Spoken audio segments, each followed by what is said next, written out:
Hello, నేను మిసిఎస్ రావు. ఇంట గెలిచి రచ్చగలవమున్నారు పెద్దలు. బహుశా నరేంద్ర మోడీ గారు అదే సూత్రాన్ని పాటిస్తున్నట్టు కనిపిస్తుంది. జాతీయ భద్రతా సలహా మండలిని పూర్తి స్థాయిలో ప్రక్షాళన చేశారు. పెహల్గాం ఉగ్రదాడి జరిగిన తర్వాత ఆయన తీసుకున్నటువంటి సంచలనమైన నిర్ణయాల్లో ఇదొకటి. జాతీయ భద్రతా సలహా మండలిని పూర్తి స్థాయిలో ప్రక్షాళన చేశారు. 7గురితోటి కలిపి అలోక్ జోషిని చైర్మన్గా నియమించారు. అలోక్ జోషి మాజీ రా చీఫ్. ఆయనకి యుద్ధ తంత్రాల్లో అనుభవం ఉంది. పాకిస్తాన్కి సంబంధించిన భౌగోళిక అంశాల మీద, రాజకీయ అంశాల మీద, అలాగే ఆర్మీ కదలికల మీద పూర్తి స్థాయిలో ఆయనకి అవగాహన ఉంది. ఇప్పుడు అజిత్ దోవల్ భారత జాతీయ భద్రతా సలహాదారు ఆయనకి రైట్ హ్యాండ్గా ఇప్పుడు అలోక్ జోషి ఉండబోతూ ఉన్నారు.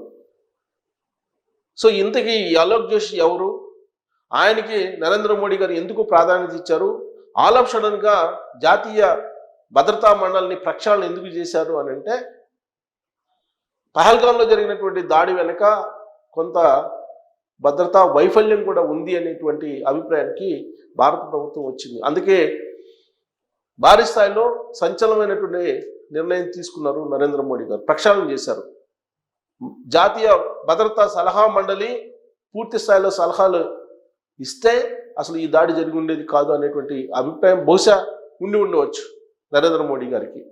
సమీక్షా సమావేశాలు నిర్వహించిన తర్వాత జరిగినటువంటి ఒక పెద్ద మార్పు ఇది. సో అలోక్ జోషి జాతీయ భద్రతా మండలి చైర్మన్గా వ్యవహరించబోతున్నారు. ఎవరు ఈ అలోక్ జోషి అని అంటే, ఆయన గురించి మాజీ చైర్మన్. రా అంటే తెలుసు, రీసెర్చ్ అండ్ అనాలిసిస్ వింగ్, భారత ప్రభుత్వానికి సంబంధించిన research and analysis wing.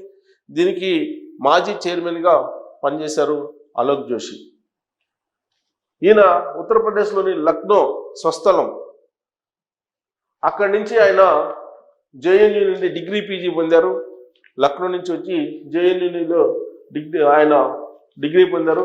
1976లో IPS ఆయన.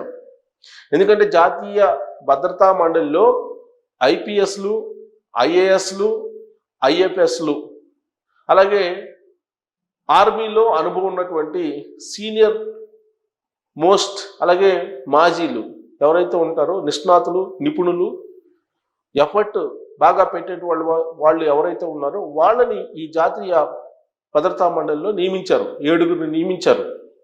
వాళ్ళల్లో చైర్మన్గా అలోక్ జోషికి అవకాశం ఇచ్చారు నరేంద్ర మోడీ గారు, భారత ప్రభుత్వం. అలోక్ జోషి హర్యానా కేడర్కి సంబంధించినటువంటి ఐపీఎస్ ఆఫీసర్. ఆయన 2005 ఐబీ జాయింట్ డైరెక్టర్గా పనిచేశారు. 2005లో ఐబీకి జాయింట్ డైరెక్టర్గా పనిచేశారు. 2010లో రా అండ్ అనాలిసిస్ వింగ్ సెక్రటరీ చీఫ్గా పనిచేశారు. అమిత్ మాథూర్ తోటి ఈయన పోటీ పడ్డారు. సీనియారిటీ ఆధారంగా జోషికి రా చీఫ్ బాధ్యతలను అప్పచెప్పారు. నేషనల్ టెక్నికల్ రీసెర్చ్ ఆర్గనైజేషన్ చీఫ్గా ఆయన ఉన్నారు. 2025 అంటే ఈ సంవత్సరం నేషనల్ సెక్యూరిటీ అడ్వైజరీ బోర్డు చీఫ్గా ఈయన నియమించబడ్డారు ఇప్పుడు తాజాగా. అందుకే ఇప్పుడు ఈయన గురించి అందరూ గూగుల్లో వెతుకుతున్నారు, ఎవరి అలోక్ జోషి అని. అందుకే నేను మీకు బ్రీఫ్ చేసే ప్రయత్నం చేశాను. 7గురు సభ్యులతోటి ఈ జాతీయ భద్రతా సలహా మండలిని ఏర్పాటు చేశారు. దాంట్లో బోర్డులో మాజీ సైనిక అధికారులు, ఐపీఎస్, ఐఎఫ్ఎస్లు ఉంటారు. వీళ్ళు ప్రస్తుతం ఉన్నటువంటి పాకిస్తాన్ భారత్ టెన్షన్ వాతావరణంలో సరైనటువంటి సమయంలో సరైన నిర్ణయాలు ఇస్తారు అని చెప్పి భావిస్తూ భారత ప్రభుత్వం ఈ మండలిని ఏర్పాటు చేసింది. నరేంద్ర మోడీ గారు యుద్ధ సన్నాహాల్లో తీసుకున్నటువంటి మొట్టమొదటి సంచలనమైనటువంటి నిర్ణయం ఇదే. ఇక నెక్స్ట్ ఇంటిని సరిచేసుకున్నారు. ఇప్పుడు పాకిస్తాన్ సంగతి చూడటానికి ఇప్పుడు అటువైపు చూస్తూ ఉన్నారు. 26 గంటల నుంచి 34 గంటల మధ్యలో ఎప్పుడైనా సరే యుద్ధానికి భారత సైన్యం వచ్చే అవకాశం ఉందని చెప్పి పాకిస్తాన్ సైన్యాధికారులు చెప్తూ ఉన్నారు. పాకిస్తాన్ పాలకులు చెప్తూ ఉన్నారు. కాబట్టి యుద్ధ సన్నాహాలు చాలా ముమ్మరంగా జరుగుతున్నటువంటి ప్రస్తుత పరిస్థితుల్లో ఈ మార్పు అనేది సంచలనం కలిగించేటువంటి అంశం. యుద్ధ తంత్రాలను రచించడంలో అలోక్ జోషి ఆయన దిట్ట. అంతేకాదు ఎక్కడెక్కడ ఎలాంటి వ్యూహాలను రచించాలో కూడా ఆయనకి బాగా అవగాహన ఉంది. భౌగోళిక అంశాల మీద అలాగే దౌత్యపరమైనటువంటి అంశాల మీద ఆయనకి పూర్తి స్థాయి అవగాహన ఉంది అనేది తెలుస్తుంది. ఇంకొక వైపు మొత్తం 7గురిలో రాజీవ్ రంజన్ వర్మ మరొక ఐపీఎస్ అధికారి కూడా ఉన్నారు. ఆయన కూడా ఈ యుద్ధ తంత్రాలని అలాగే యుద్ధానికి సైన్యాన్ని సన్నద్ధం ఎలా చేయాలి, ఎలాంటి ఏర్పాటు చేయాలి అనే దాని మీద పూర్తి స్థాయి అవగాహన ఉన్నటువంటి రిటైర్డ్ అధికారి. అలాగే మన్మోహన్ సింగ్, దాంతోపాటు పిఏ సిన్హా, ఈయన వెస్టర్న్ ఎయిర్ మాజీ కమాండర్ ఈయన. అలాగే అలోక్ జోషి చైర్మన్ ఆల్రెడీ చెప్పాను నేను. అలాగే పీకే సింగ్, మాంటీ కన్నా, వీళ్ళు ఆర్మీకి సంబంధించినటువంటి మెంబర్స్, ఆ మండలిలో సలహాదారులుగా ఉంటారు. వాళ్ళే మొత్తం మానిటరింగ్ చేస్తూ ఉంటారు. త్రివిధ దళాలకు సంబంధించినటువంటి వ్యూహాలు, యుద్ధ తంత్రాలు, ఏ విధంగా పాకిస్తాన్ మిలిటరీని ఖతం చేయాలి, వీటన్నిటి మీద ఏ సలహా మండలి ఎప్పటికప్పుడు సలహాలు ఇస్తూ ఉంటుంది. అంతేకాదు భారత సైన్యానికి ఎలాంటి ఆయుధ సంపత్తి కావాలి, పాకిస్తాన్ దగ్గర ఎలాంటి ఆయుధ సంపత్తి ఉంది, ఇలాంటి అంశాల మీద అన్నింటి మీద కూడా వాళ్ళు సలహాలు ఇచ్చేటువంటి అవకాశం ఉంది.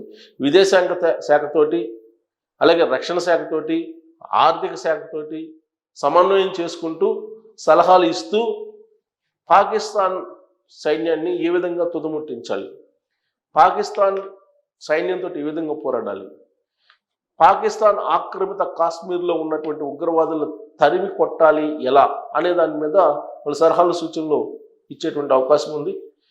పాకిస్తాన్ ఆక్రమిత కాశ్మీర్లో ఉన్నటువంటి ఉగ్రవాదుల్ని హతమార్చాలి, అక్కడ ఎలాంటి లాంచ్ ప్యాడ్లు ఉన్నాయి, ఆ లాంచ్ ప్యాడ్లను టార్గెట్ చేసుకుని మిసైల్స్ ఎలా పంపించాలి, ఉగ్రవాదులు ఎంతమంది ఉన్నారు, ఎన్ని షెల్టర్ జోన్లు ఉన్నాయి, అక్కడ పాకిస్తాన్ మిలిటరీ ఇస్తున్నటువంటి షెల్టర్ జోన్లు ఎన్ని ఉగ్రవాదులకి, ఇలాంటివన్నీ కూడా సమాచారాన్ని సేకరించి ఎప్పటికప్పుడు త్రివిధ దళాల అధిపతులకి చేరవేయడంతో పాటు ప్రభుత్వానికి అనుసంధానం చేస్తూ ఉంటుంది ఈ మండలి. అటు త్రివిధ దళాల అధిపతులకి అలాగే ప్రభుత్వానికి మధ్య సమన్వయం చేస్తూ ఇప్పుడున్నటువంటి పరిస్థితుల్లో పాకిస్తాన్ అంతు చూడటానికి జరిగినటువంటి ఒక పెద్ద మార్పు ఇది. నరేంద్ర మోడీ గారు తాజాగా తీసుకున్నటువంటి సంచలనమైనటువంటి నిర్ణయం. పెద్దలు చెప్పినట్టు ముందు ఇంటిని చక్కదిద్దుకొని తర్వాత బయటికి వెళ్ళే కార్యక్రమంలో ఈ మార్పు జరిగిందని చెప్పి ఢిల్లీ వర్గాల్లో సమాచారం ఉంది. ఈ మార్పు రాబోయేటువంటి రోజుల్లో పాకిస్తాన్ అంతు చూడబోతుంది అనేది కూడా వినిపిస్తుంది. సో మరోవైపు గగనతలాలన్నీ క్లోజ్ చేసేసారు. భారత గగనతలంలోకి ఒక్క విమానం కాదు కదా, చీమ చిటుక్కుమన్నా కానీ వెంటనే టార్గెట్ చేసి పేల్చేసేదానికి భారత సైన్యం సిద్ధంగా ఉంది పాకిస్తాన్కి సంబంధించినటువంటి వాటిని. అలాగే పాకిస్తాన్ గగనతలాన్ని కూడా మూసేశారు. పాకిస్తాన్ ఎయిర్లైన్స్ని నిషేధించేశారు భారత ప్రభుత్వం. ఇప్పటికే సింధు జలాలను ఆపేయటం, వీసాలను రద్దు చేయటం, పాకిస్తానీలు అందరూ భారతదేశం నుంచి వెళ్ళిపోవాలని చెప్పడం, ఇవన్నీ కూడా యుద్ధ తంత్రంలో భాగమే. నరేంద్ర మోడీ గారు రోజుకొక నిర్ణయం చకాచకా తీసుకుంటూ వచ్చారు. దీంతో ఉక్కిరిబిక్కిరి అవుతుంది పాకిస్తాన్. సిమ్లా ఒప్పందాన్ని పాకిస్తాన్ రద్దు చేసుకుంది. పాకిస్తాన్ గగనతలాన్ని భారత వైమానికానికి ఇవ్వడానికి నిషేధించింది. సో దానివల్ల పాకిస్తాన్కి నష్టం. సిమ్లా ఒప్పందం రద్దు చేసుకోవడం కానీ లేదంటే గగనతలాన్ని క్లోజ్ చేయడం కానీ ఇవన్నీ కూడా ఆ దేశానికి నష్టకరమైనటువంటి అంశాలుగా చెప్తున్నారు. అయితే భారతదేశం వ్యూహాత్మకంగా పాకిస్తాన్ మీద ఆర్థికపరమైనటువంటి దాడి చేస్తుంది, అలాగే ఆరోగ్యకరమైనటువంటి దాడి చేస్తుంది. ఎందుకనంటే భారతదేశం నుంచి అక్కడికి ఫార్మా ఎగుమతులు ఎక్కువగా ఉన్నాయి. ఈ ఫార్మా ఎగుమతులు ఆపేశారు, ఫార్మా ఎగుమతులు నిలిపివేశారు. దీంతో పాకిస్తాన్లో ఉండేటువంటి ప్రజలు ఇప్పుడు మందులు వేసుకోలేనటువంటి పరిస్థితిలో ఉన్నారు. మరోవైపు సింధు జలాల్లో ఆపేయటంతో అక్కడ నీళ్లు తాగేటువంటి పరిస్థితి లేదు. ఇంకొక వైపు అత్యంత వ్యూహాత్మకంగా చేసిన నిర్ణయం ఏంటంటే IMFకి రుణాన్ని తీసుకోవడానికి వెళ్ళింది పాకిస్తాన్. అందుకే పాకిస్తాన్కి రుణం ఇవ్వద్దు అని చెప్పి ఒక ప్రపోజల్ పెట్టింది భారతదేశం. సో కాబట్టి కొన్ని బిలియన్ డాలర్స్కి సంబంధించినటువంటి రుణం ఐఎంఎఫ్ నుంచి వచ్చేది పాకిస్తాన్కి ఆగిపోయేటువంటి అవకాశం ఉంది. ఎందుకంటే పాకిస్తాన్ ఒక ఉగ్రవాద సంస్థలను ప్రోత్సహించేటువంటి దేశం అని ఐక్యరాజ్య సమితిలో భారతదేశం వెలుగెత్తి చాటింది. అందుకే అంతర్జాతీయ సమాజం మొత్తం కూడా పాకిస్తాన్ని ఉగ్రవాదుల దేశంగా చూస్తుంది. అలాంటి దేశానికి ఫండ్స్ ఇస్తే కనుక ఉగ్రవాదులకి వాటిని పంపిస్తుంది, ఉగ్రవాదులను పెంచి పోషిస్తుంది అనేటువంటి ప్రజెంటేషన్ని భారత ప్రభుత్వం ఐఎంఎఫ్కి అందజేసింది. దీంతో ఐఎంఎఫ్ నుంచి అందాల్సినటువంటి రుణం పాకిస్తాన్కి అందేటువంటి అవకాశాలు ఉండకపోవచ్చు. మే 9వ తారీఖున దాని మీద ఐఎంఎఫ్ రివ్యూ చేస్తుంది. ఈ లోపుగానే భారత ప్రభుత్వం అలర్ట్ చేసింది ఐఎంఎఫ్ని. ఇలా అన్ని మార్గాలను క్లోజ్ చేసుకుంటూ వస్తుంది పాకిస్తాన్ని భారతదేశం. ఒక రకంగా చెప్పాలంటే అష్టదిగ్బంధనం చేసింది పాకిస్తాన్ని భారతదేశం. ఇక మిగిలింది సైనిక చర్య. ఈ సైనిక చర్య చేస్తే కంప్లీట్గా పాకిస్తాన్ క్లోజ్ అయ్యేట అవకాశం ఉంది. భవిష్యత్తులో మళ్ళీ భారతదేశం వైపు కన్నెత్తి చూడకుండా పాకిస్తాన్కి భారత సైన్యం బుద్ధి చెప్పబోతుంది. దాంట్లో భాగంగానే ఇలాంటి మార్పులన్నీ నరేంద్ర మోడీ గారు చేశారని చెప్పి ఢిల్లీ వర్గాల్లో చర్చ జరుగుతుంది. మరి ఈ మార్పు మీకు ఎలా కనిపిస్తుంది అనే దాని మీద కామెంట్ చేయొచ్చు. Thank you.